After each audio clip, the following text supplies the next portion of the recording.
Seventh pay commission আপনারা করলেন, এটা আমরা বাজেটে অ্যানাউন্স করে দিয়ে এসেছি, এর জন্য ক্যাবিনেট হয়েছে। মনে রাখবেন, বাজেট হওয়ার আগে একটা স্পেশাল ক্যাবিনেট হয় এবং ক্যাবিনেটে এগুলো ধার্য হয়েছিল।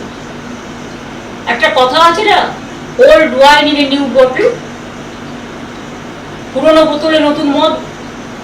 যদিও কথাটা শুনতে ভালো লাগে না, তো আপনারা কি করছেন, আমাদেরই পড়ে যাওয়া জিনিসগুলো অপব্যাখ্যা করছেন, নানা রকম নাম দিচ্ছেন। রেশন পাবে না, বিয়ে ভাতা পাবে না, মিড ডে মিল পাবে না, কেউ ঘর থেকে বেরোবে না, 3 বার পেট্রোল ডিজেলের দাম বাড়ালেন পরপর। এটা আপনাদের অবশ্য প্রতিবারই আপনারা করেন। তো মানুষ বাইক চালাবে না, মানুষ স্কুটার চালাবে না, মানুষ গাড়ি চালাবে না, মানুষ বাসে উঠবে না। তো চ্যারিটি বিগিনস অ্যাট হোম। মাননীয় প্রধানমন্ত্রী, স্বনির্বেদন করে আপনাকে বলছি, বাংলাটাকে জোর করে লুট করলেন তো, তা আপনি কি একটা উত্তর দেবেন, বা আপনার পার্টি, যে আপনি যে বিদেশে ঘুরে বেড়াচ্ছেন, কত জায়গারই খরচ হচ্ছে, এবং সেখানে গিয়ে মানুষ কাঁদছে, দেশের অর্থনীতি ঝুঁকছে, আর আপনি চকলেট দিচ্ছেন। চকলেটটা ইটালিকে না দিয়ে, ইটালির প্রধানকে না দিয়ে বাচ্চাদের দিতে পারতেন। বাচ্চারা চকলেট খায়, হ্যাঁ অবশ্যই এসব জিনিস তো আপনি ভালোবাসেনি, আমরা সবটাই জানি, কিন্তু আমরা কোনোদিনও পার্সোনাল ব্যাপারে যাইনি, তাই পার্সোনাল ব্যাপারে অ্যাটাক করিনি। এটা কোনো রাজনৈতিক সৌজন্যতা নয়, কারণ আপনাদের দল কাপুরুষতার দল, আর আমাদের দল বাংলার সংস্কৃতি মেনে সম্প্রীতির দল। আজকে আপনারা কখনো মাইনরিটিসদের সব ফান্ড বন্ধ করে দিয়েছেন, যেমন ইমাম ভাতা বন্ধ করেছেন, পুরোহিত ভাতা বন্ধ করেছেন। তারা ভাতাটা ধর্মের জন্য পেত না, বুঝে রাখুন। আমরা যখন ক্ষমতা হয়েছিল এসছিলাম, জেনে রাখুন, তখন একটা পোলিও কেস হয়েছিল হাওড়ায়, এবং সেই জন্য ভারতবর্ষ রেড লিস্টেড হয়ে গেছিল, ব্ল্যাক লিস্টেড হয়ে গেছিল। তারপরে সমস্ত সমাজকে বোঝানোর জন্য তাদের মানুষকে সচেতনতার কাজ করানো হতো, যে আপনি পোলিও ভ্যাকসিনটা নিন, আপনি বাচ্চাদের ভ্যাকসিনটা দিন, আপনি ইনস্টিটিউশন ডেলিভারিতে আসুন, আপনাদের ছেলেমেয়েরা পড়াশোনায় এগিয়ে যাক, শিক্ষার মান উন্নত। সোশ্যাল ওয়ার্কে তাদের কাজ করানোর জন্য। আর মনে রাখবেন, কেউ আপনাদের উপর নির্ভর করে চলে না। আপনাদের তো এইসব খুচখাচ টাকার প্রয়োজন নেই,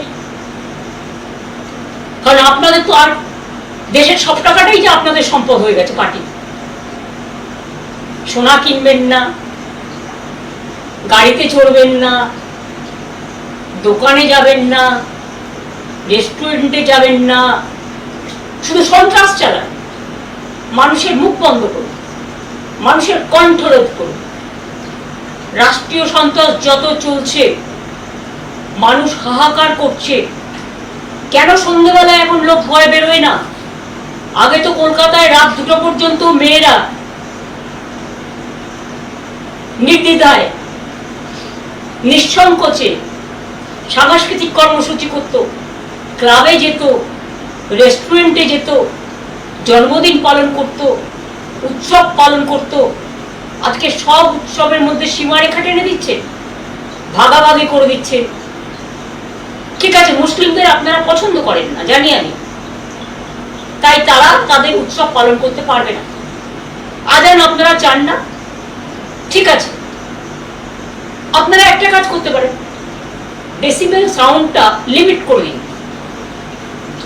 যে 65 ডেসিবেলের বেশি আজানেও হবে না, ভিআইপি গাড়িতেও হবে না, এলআইপি গাড়িতেও হবে না, ডিজেতেও হবে না। আইনকে বেআইন করবেন। Law cannot be discriminated between one to another. মনে রাখবেন, আর্টিকেল 14 যেমন আছে সংবিধানে, আমাদের কোডে, আমাদের লয়ে আর্টিকেল 21 আছে। একবার পড়ে দেখেছেন আইনগুলো কি বলে? আপনার কারো অধিকার কারবার অধিকার আপনার কেউ দেয়নি। দেশ চলে গণতন্ত্র মেনে, সংবিধান মেনে। দেশটাকে এইভাবে দুর্লভ লুণ্ঠিত করে, ভুলণ্ঠিত করে, অত্যাচারিত করে কুৎসিত চেহারা, কদর্য চেহারায় নিজেদের মনগুলোকে এক একটা স্তূপাকার জঞ্জালে পরিণত করেছেন। এখন তো জঞ্জাল থেকেও ভালো জিনিস তৈরি হয়। মনের জঞ্জালটা একবার পরিষ্কার করবেন। তৃণমূল কংগ্রেস কর্মীদের ২,৫০০ অফিস ভেঙেছেন, কাউন্সিলরদেরও অ্যারেস্ট করেছেন। যে সুদীপ পোলে বেহালার বরিশা ক্লাব তার সাথে যুক্ত, এবং পহেলগাঁওতে যখন মারা যায়, শহীদ হয়, বীর শহীদ, তখন ওই পহেলগাঁওয়ে যে বাবা মা, বৃদ্ধ বাবা মা, তার দেখাশোনা করে কিন্তু সুদীপ পোলে। তাকে আপনারা কালকে রাত্রিরে হঠাৎ করে অ্যারেস্ট করলেন, কি না তো এক্সটর্শন কেস।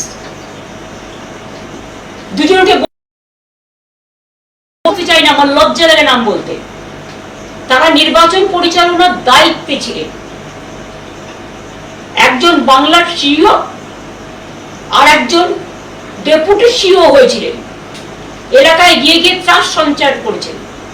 ইলেকশনের আগে থেকে কাউন্টি পোলিং এজেন্টদের অ্যারেস্ট করেছেন, ডিএমদের চমকেছেন, এসপিদের চমকেছেন, যা ইচ্ছে তাই করেছেন। বাংলা থেকে 500 অফিসারকে বাইরে পাঠিয়ে দিয়েছেন। আজকে সেই অত্যাচারিত দুজন শাসক, এই শাসক দলের একজন চিফ সেক্রেটারি হয়েছেন আর একজন চিফ অ্যাডভাইজার হয়েছেন, এবং তারা বলছে ওপেনলি, এগুলো আমার সংবাদ মাধ্যমের কাছে শোনা বা যাদের অ্যারেস্ট করছে তাদের কাছে শোনা কথা, কখনো কখনো বেরিয়ে আসে। গ্যাজা কেস দিন, আর্মস কেস দিন, এক্সটর্শন কেস দিন, এভিডেন্স কোথায়? আজকে 10 বছর বাদে আপনার মনে হলো 2021-এর কেসে এখন অ্যারেস্ট করতে হবে? 21-এর কেসে যারা গুলিতে মারা গিয়েছিল তারা বিচার পেয়েছে? আপনার মনে হলো যে আপনার এনআইএ এসে কিছু লোকের নামে কেস করেছিল, কারণ সেন্ট্রাল গভর্নমেন্ট আমাদের আপনাদের হাতে? একটা পটকা ফাটলে national commission on women, BJP রাজনৈতিক commission, human rights commission, NIA, CBI, ED, children commission, tribal commission, schedule caste commission, minority commission, রোজ কমিশনের যাতায়াত ছিল বাংলায়। আর আজ কোথায় সে commission? All commissions are missing. Where is their identity? Where they are hiding? Why they are hiding? For Bengal, the atrocious is going on just like sky high. All the torture has become now atrocious, terrible. You have captured the vote. You have looted the vote. आपने vote लूट किया है। इसका बाद आपका शर्म नहीं लगता है कि आप हमारा आपने अरेस्ट किया, आपने हमारा 2,500 पार्टी ऑफिस को लूट किया, आपने हॉकर लोगों को जीवन जिंदगी खत्म कर दिया, आपने बुलडोजर लेकर वर्कर को अलाउ किया रास्ते में काम करने के लिए। और एक जगह ऐसे के लिए, और साथ में स्टेट पुलिस फोर्स जो अपने चुन के ले आया बीजेपी से, साथ में बीजेपी का जो लोग है डालता है। मेरे को पहले पता नहीं था, चुनाव का टाइम में भी ऐसा ही किया। आपने काउंटिंग एजेंट को घुसने नहीं दिया, हम लोग को घुसने नहीं, फर्स्ट राउंड भी काउंटिंग नहीं खत्म हुआ तो आपने मीडिया, गोदी मीडिया को प्लान करके बताया कि 200 सीट के ऊपर बीजेपी जीत रहा है, और 39 स्टेट में अब बाहर काउंटिंग लूट करने के लिए। और काउंटिंग में हमारा even in my personal constituency कैसे जीता आपने? आपका अगर गट्स है तो फोरेंसिक रिपोर्ट करिए। ईवीएम मशीन हम लोग चाहते हैं पूरा, हमको मिलना चाहिए ईवीएम मशीन का रिपोर्ट। पूरा वोट 92%, 93% होने के बाद बैटर डिस्चार्ज कैसे 92% होता है? मिस्टर धीरेन कुमार, मैं ask you the question, only you are the expert. अब बहुत बड़ा टाइगर हो गया बीजेपी को जिताने के लिए। लेकिन एक दिन सोचिए, कोई तो ऊपर वाला होता है ना। आज बंगाल को लूट किया, आज आपको इसके लिए दिल्ली चला जाएगा। कि हम लोग वीक नहीं है। आज हम लोगों पर अत्याचार चल रहा है, हमारा वर्कर को हर रोज अरेस्ट कर रहा है, हमारा इलेक्टेड बॉडी को फंक्शन नहीं करने दे रहा है। अगर आप सच से जीतता, हिम्मत से जीतता, तो आप इतना अत्याचार नहीं करते, आप इतना जुलूम नहीं करते, आप जनता के लिए काम करते। लेकिन आप काम नहीं कर रहा है, आप जनता का साथ दुश्मनी कर रहा है। और इसी के लिए हम लोग Indian alliance first week of June में बैठने का कोशिश करेंगे, सबको साथ बातचीत करके। और जो अदर जो लाइक माइंडेड पार्टी है, और अगर जरूरत पड़े तो आपको मुखर छीनने के लिए wherever we have to go, we are ready to go. Please see that we are not going to bow down our head. You can arrest my 2000 my party office. आपने हमारा घर का सामने भी जुलूम किया, सब सिक्योरिटी सबका विड्रॉ कर लिया। लेकिन आपका जो लीडर लोग है, आप 10 साल से एक एक आदमी को 20-20 करके सिक्योरिटी देके रखा है। आप पहलगांव में सिक्योरिटी नहीं दे सकता है। आप दिल्ली में जब इंसिडेंट होता है, सिक्योरिटी आपका सब सेंट्रल फोर्स आप बीजेपी को गार्ड करने के लिए रख दिया है। देश का इकोनॉमी आज कहा गया है। आज सबको advice they,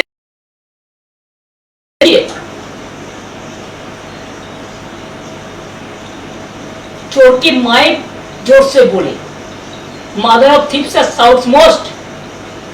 everywhere you are accusing us, abusing us without the evidence. कितना जेल बनाओगे आप? बनाओ, हम देखने चाहता है देश भर कितना जेल है। आप जितना अत्याचार बंगाल में करेंगे, इतना आपको नुकसान दिल्ली में होगा। कि अभी हम बंगाल से फ्री हो गया, आपने मेरे को वोट लूट लिया। You are always anti-women. You are always anti-young generation. You are always anti-farmers. You are always anti-minorities. Not only Muslims, Christians, Sikh, Buddhist, Hindi, Parsi, all. Do you think it is proper? Please remember, जितना आदमी को आप police देके संतरास करो, इतना नेता आपको रहना, आप ऐसे नेता बनाया जो नेता का काम ही है अत्याचार करना, भ्रष्टाचार करना। तो इसी के लिए हम लोग तैयार है। आपको जिम्मेदारी है देश संभालना, शांति रक्षा करना। अगर ये आप नहीं कर सकते हैं तो जनता तो रास्ता में उतरेगा ही। आप परमिशन नहीं देंगे, रास्ते में बैठने के लिए कोई परमिशन चाहिए। आप मीटिंग करने के लिए परमिशन नहीं देता है, रविंद्र जयंती पालन करने के लिए परमिशन नहीं देता है। सेंट्रल हॉल में जो दिन रविंद्र जयंती था, आपका कोई नहीं गया पार्टी से, खाली हमारा पार्टी से सागरिका घोष गया था। सब मेरे को पता है। तो इसी के लिए please remember, we will bounce back and you can get the defeating reply. Please be ready for that. আপ তৈরি রহিয়ে। আর বাংলার মানুষকে আমি হাত জোর করে বলবো, প্লিজ ভয় পাবেন। কিছু মানুষ আসে, তাদের রং বদলায় বহুরূপীর মতো। যারা বেরো জলে ভেসে আসে, তাদের বেরো জলে ভেসে যেতে দিন। এতে তৃণমূল কংগ্রেসের কিচ্ছু যায় আসে না। এরা গেলে বরঞ্চ দলের ভালো হবে। এদের টার্গেট করে বিজেপি ঢুকিয়েছিল, টার্গেট করে আবার তারা আসল জায়গায় ফিরে গেছে। এবার বিজেপি বুঝে নিন, লুম্পেনদের দিয়ে রাজ্য চালাবেন, রাষ্ট্র চালাবেন, না মানুষ যারা মানুষকে বোঝে মানবিকতা দিয়ে রাষ্ট্র চালাবেন। এটা মানুষের কাছে আমি বললাম এই কারণে যে আজকে মিশনারিজদেরও মনে রাখবেন, তাদের ফান্ডও বন্ধ করে দেওয়া হয়েছে। মুসলিমদের ভাতাও যেমন বন্ধ করে দেওয়া হয়েছে, পুরোহিতদের ভাতাও কিন্তু বন্ধ করে দেওয়া হয়েছে। All are in travel except BJP. তারা শুধু ভাবে ক্ষমতা দখল করাটাই তাদের কাজ। ভারতবর্ষ তো সবটাই দখল করেছো, তাও কেন দেশটাকে বলছো যে সোনা কিনবেন না, বিয়েতে সোনা পরবেন না, গাড়ি চড়বেন না। তো আপনাদের নেতারা কত গাড়ি চড়ছে তার একটা হিসেব দেবেন। আমার এইটুকু বক্তব্য আজকে আপনাদের কাছে আমি জানালাম। বাদ বাকি আমি টাইম টু টাইম এই বুলডোজার রাজনীতি, হকারদের উচ্ছেদ করার রাজনীতি পুনর্বাসন না দিয়ে, আমরা কালীঘাট স্কাইওয়াক যখন করেছিলাম হকারদের জন্য আমি আলাদা হকার মার্কেট করে দিয়েছিলাম এবং পরে এসি মার্কেট করে দিয়েছি হকারদের দক্ষিণেশ্বর মন্দিরে। তখনও কিন্তু হকারদের আমরা পুনর্বাসন দিয়ে করেছিলাম। কল্যাণী এক্সপ্রেস সেতু যখন করি 43টা বাড়ি ছিল রাস্তার উপরে, ঠিক 43টা বাড়ি যেমন বাড়ি ছিল সেই রকম বাড়ি আমরা তৈরি করে দিয়েছিলাম। পুনর্বাসন ছাড়া কোনো মানুষকে আমরা উচ্ছেদ করতে দিই না।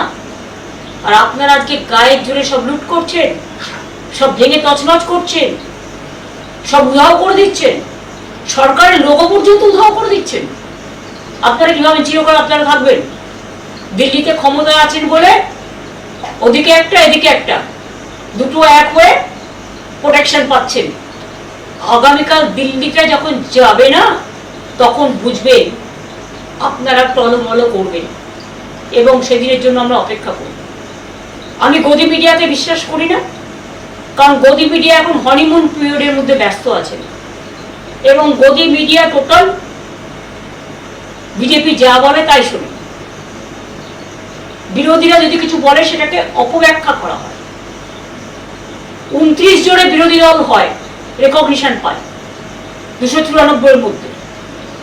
পার্থদা 29 জন পেয়েছে, তারপরে একজন জিতে গেল, 30 জন পেল, তখন পেয়ে গেল।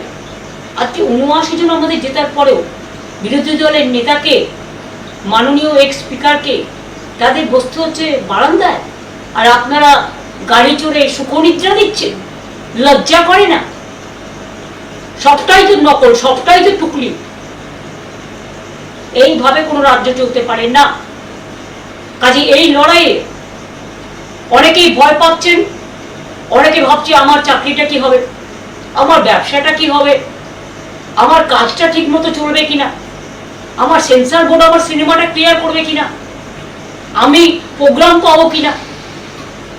আসলে আজকে তো আর সলিল চৌধুরীর মতো একটা লোক নেই, সত্যজিৎ রায়ের মতো কেউ নেই। অমাত্য শোনো বেচারা প্রতিবাদ করতে করতে তার জমি তার। সুতরাং বিদ্যাসাগরও নেই, রাজা রামমোহন রায়ও নেই। প্রতিবাদ করার মনীষীদের আমাদের পাশে না থাকলেও তারা আমাদের মনে আছে, তাদের আদর্শ নিয়েই আমরা পথ চলবো। রামকৃষ্ণও নেই, স্বামী বিবেকানন্দও নেই, নকল গেরুয়াধারীরা চলে এসছে। কাজেই লোক দেখানো, মন ভোলানো, ভয়ে মানুষ আতঙ্কিত, শঙ্কিত।